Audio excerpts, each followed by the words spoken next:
Je m'appelle Maxence Martin, je suis chercheur postdoctoral à l'Université du Québec en Abitibi-Témiscamingue et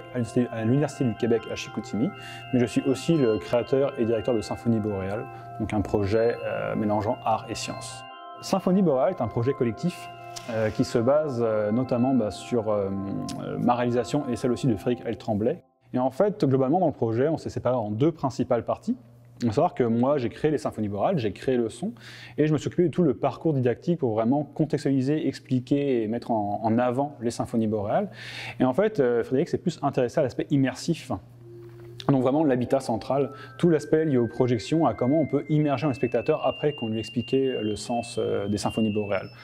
Donc même si à la base c'est vraiment un projet où c'est Frédéric et moi qui sommes sur le socle de Symphonie Boréale, ce qui est aussi intéressant, c'est que c'est une exposition qui valorise un travail collaboratif avec vraiment on a mis différentes compétences, différentes expertises pour créer un ensemble, je pense, cohérent et extrêmement riche.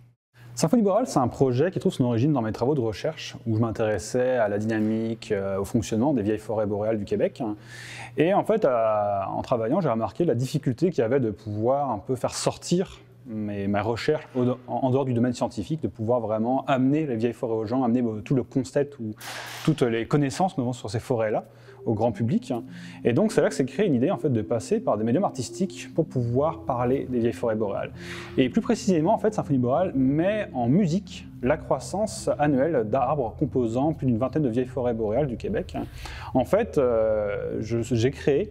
des différentes symphonies qui se base sur les données de croissance d'arbres qu'on a mesurées pour chaque arbre, pour chaque année, à partir d'un cercle de croissance, ou à partir de ces données brutes, on a créé une mélodie se basant sur la largeur du cercle de croissance. C'est-à-dire que plus le cercle de croissance était large, donc plus la croissance de l'arbre était forte, plus on pouvait créer une note qui avait une note de plus en plus aiguë, c'est-à-dire une croissance haute, une croissance forte, une note très haute, mais par contre une croissance faible, une note très basse. Et en fait, de cette manière, ce qu'on obtient, c'est pour chaque arbre une mélodie qui, juste au niveau de la musique, permet de retracer l'histoire de l'arbre, ce qu'il a vécu par sa croissance. Donc, est-ce qu'il a une croissance juvénile forte, une croissance juvénile faible, qu'est-ce qui s'est passé dans sa vie, est-ce que la tordeuse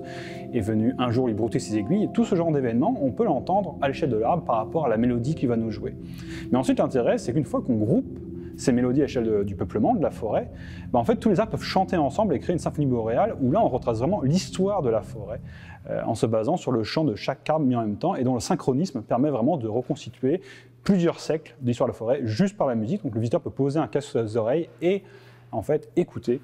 la vie de différentes vieilles forêts qui ont chacun leur vécu propre.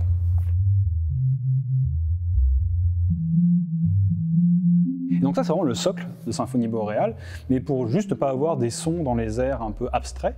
on a créé une exposition qui vise à mélanger plusieurs approches, à savoir un parcours pédagogique qui introduit ce que sont les symphonies boréales pour aider le grand public, les visiteurs à mieux comprendre la nature des sons, mais aussi en créant des ambiances immersives pour permettre aux spectateurs de simplement profiter de l'ambiance symphonie boréale. Donc de cette manière, on a vraiment le choix. On a une exposition qui est très interdisciplinaire, très multi-approche, parce que si on veut se renseigner vraiment sur des concepts plus scientifiques, on peut suivre le parcours. Si on veut juste profiter des symphonies au niveau individuel, puis voir ce qu'elles expliquent, on a des bornes audio. Mais si on veut juste se poser et écouter les symphonies boréales, on peut se mettre dans un habitat immersif où, au rythme de projection, on peut profiter du monde des symphonies boréales qui sont jouées autour de soi.